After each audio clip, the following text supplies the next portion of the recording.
আমার শিক্ষকদের আমরা সম্মান করতাম, কিন্তু আজকে আমরা কি দেখলাম? সেই ছাত্র ছাত্রীরা শিক্ষকদের অপমান করে, তাদের গায়ে হাত তুলে, জুতোর মালা পরে, গাছের সাথে বেঁধে রাখে। এটা কি অসভ্যতা? এই বাচ্চাদের ভবিষ্যৎটা কি? সমস্ত ভবিষ্যৎটা নষ্ট করে দিচ্ছে। মৃত্যু প্রবৃত্তি তো বন্ধ, শিক্ষা প্রতিষ্ঠান আবার সেই অস্ত্রের মানে গুদাম হয়ে গেছে, সঠিকভাবে পড়াশোনা করতে পারে।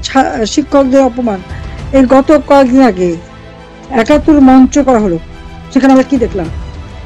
ইউনিভার্সিটির শিক্ষক, সাংবাদিক এবং আমাদের সাবেক মন্ত্রী এবং এমপি এবং মুক্তিযোদ্ধা লতিফ সিদ্দিকী সহ তাদেরকে গ্রেপ্তার করা হলো। তাদের অপরাধটা কি ছিল?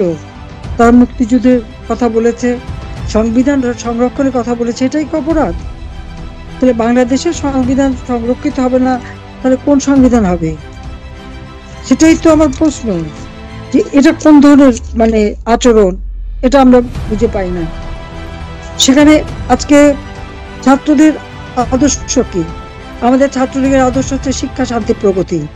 আমরা চাই আমাদের প্রত্যেকটা তরুণ সমাজ, ছাত্ররা সুশিক্ষায় শিক্ষিত হবে, শান্তির পথে তারা চলবে, শান্তি প্রতিষ্ঠার মধ্য দিয়ে প্রগতির পথে দেশকে নিয়ে যাবে, সারা বিশ্বের কাছে বাংলাদেশ মাথা উঁচু করে চলবে।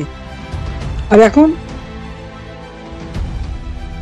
একটা চক্রান্ত করে দেশ বিক্রির মুচলেখা দিয়ে আমাদের সমুদ্র, সেন্ট মার্টিন দ্বীপ, করিডোরের নামে কক্সবাজার থেকে পার্বত্য চট্টগ্রাম সব বিক্রির মুচলেখা দিয়ে ক্ষমতা দখল করলেন ডক্টর মোহাম্মদ ইউনূস, যে লোকটাকে সব থেকে বেশি উপকার আমি করেছি।